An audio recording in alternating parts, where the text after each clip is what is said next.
ఇల్లు చిమ్మడం కాస్తంత ఆలస్యం అయితేనే ఇంట్లో అటు ఇటు తిరగాలంటే అందరికీ కాదు కానీ కొందరికి కాస్తంత అసహనంగా అనిపిస్తుంది.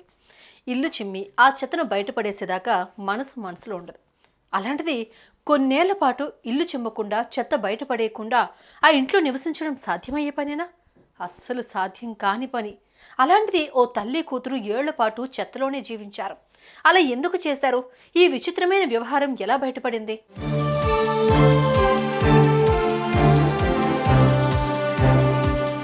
ఇదిగో ఇక్కడ మనం చూస్తున్న ఈ పెద్దావిడ పేరు రుక్మిణి. కోయంబత్తూరులోని ఓ అపార్ట్మెంట్లో ప్రభుత్వ టీచర్గా పనిచేసే తన భర్తతో కూతురు దివ్యజానకితో కలిసి జీవించేది. టీచర్ గారు రిటైర్ అయ్యారు. ఓ 2 ఏళ్ల కిందట ఆయన అనారోగ్యంతో చనిపోయారు. ఎందుకు అలా జరిగిందో తెలియరాలేదు కానీ ఆ ఉపాధ్యాయుడి అంత్యక్రియల్లో పాల్గొనేందుకు ఒక్కరు కూడా బంధువులు కానీ మిత్రులు కానీ ఆ ఇంటికి రాలేదు. చివరకు అపార్ట్మెంట్ వాసులు కూడా అలానే ప్రవర్తించారు. ఆ తల్లి బిడ్డలిద్దరూ మున్సిపాలిటీ వారి సాయంతో అంత్యక్రియలు జరపాల్సి వచ్చింది. ఈ పరిణామంతో ఆ తల్లి కూతురులిద్దరూ కుమిలిపోయారు. తీవ్రమైన మానసిక క్షోభ అనుభవించారు.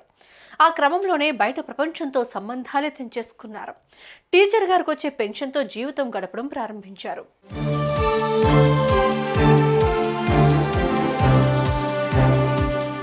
బంధువులు ఎందుకు వారిని దూరం పెట్టారనేది పక్కన పెడితే ఆ ఇద్దరు అపార్ట్మెంట్లోని తమ ఇంట్లోంచే బయటకు రావడం మానేశారు.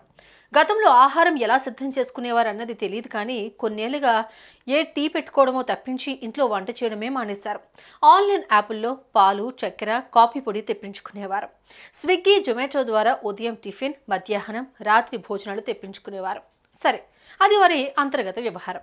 దాన్ని మనం తప్పుపట్టలేం. అయితే ఆ ఇంట్లో వెలుగు చూసిన ఓ విచిత్ర అపార్ట్మెంట్ వాసులనే కాదు, తమిళనాడు మొత్తం నోరెళ్ళబెట్టేలా చేసింది. ఇందుకీ ఏమిటా విచిత్రం?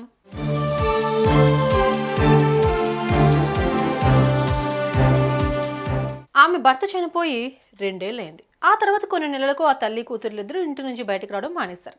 ఈ 2 ఏళ్లలో ఆ తల్లి కూతుర్లు 1-2 సార్లు మాత్రమే కొద్ది క్షణాల పాటు ఆ అపార్ట్మెంట్ వాసులు కంటపడ్డారు.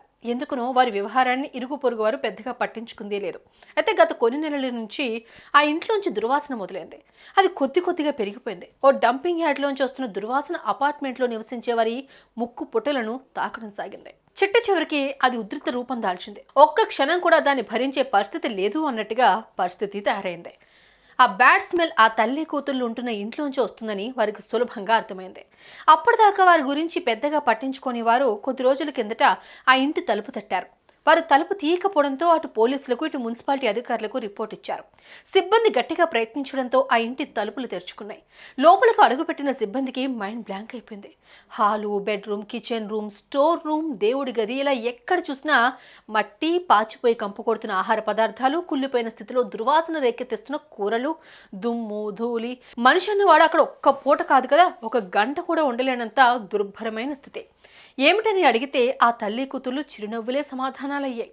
ఆ క్రమంలో వారి మానసిక స్థితి అంత కరెక్ట్గా లేదన్నది వారికి అర్థమైపోయింది.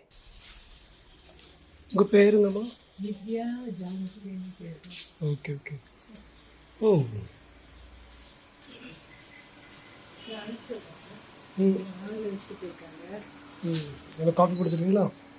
காஃபி போட்டு குடிப்பீங்கன்னா போறீங்கன்னா ஹைஜீனிக் வேறு யாரும் சாப்பிட்றது இல்லை. அதனால இங்கே யாருக்கும். நீங்கள் மேரிடா? இல்லை இல்லை. இதெல்லாம் என்னது? இதில் என்னென்னமோ வச்சுருக்கீங்க? எது?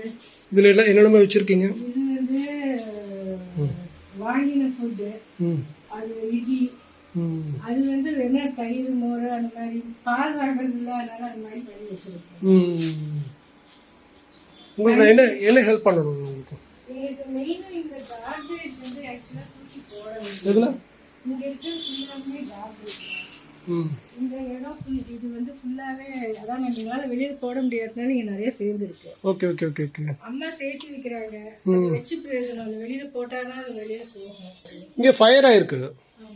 இதே பாச்சு 19ல் ஆச்சு. 19ல் ஆச்சு. அப்படியே வச்சுருக்கீங்க?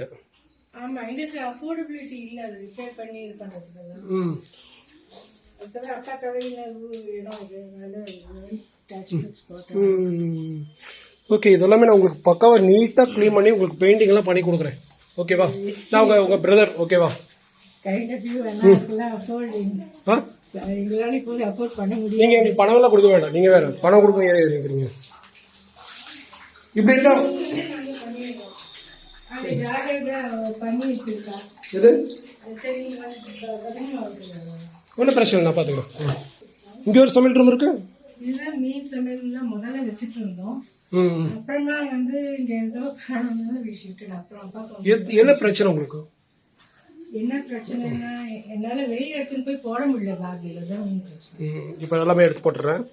எனக்கு அப்படி அது கூட அப்ப திருப்பி பேக்கேஜஸ் வரும். அதில் டெய்லி வந்து உங்களுக்கு வந்து எடுத்து போயிட்டு. டெய்லி கூட வேண்டாம், வீக்லி ட்வைஸ் ஹாய்மா, how are you? நல்லா இருக்கீங்களா? அவங்க மாமா நீங்க எப்படி இந்த பர்மிஷன் எல்லாம் நீங்க போட்டு ஐயோ சரி. you gave them yeah and I strictly object to this. நீங்க எங்களோட ఆ వెంటనే మరికొంతమంది మున్సిపల్ సిబ్బంది ఓ ట్రాక్టర్ వేసుకుని ఆ ఇంటికి చేరుకున్నారు. ఆ ఆడాలిద్దరిని ఇంటి బయట కూర్చోబెట్టి ఆ ఇంట్లో ఉండే చెత్తా చెదరాన్నంతా ఇంటి బయటకు తరలించారు.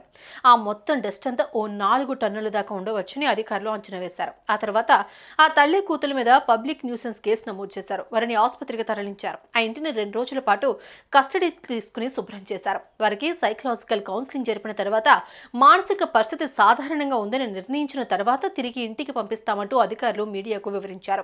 అంత దరిద్రపు వాతావరణం మధ్య వారు నివసించగలడం అన్నది సైకలాజికల్ గా వారిద్దరి పరిస్థితి బాగా లేకపోవడమేనంటూ వైద్యులు అభిప్రాయపడ్డారు. సుమన్ టీవీలో మీ పర్సనల్ అండ్ బిజినెస్ ప్రమోషన్స్ కోసం కింది నెంబర్కి కాంటాక్ట్ చేయండి.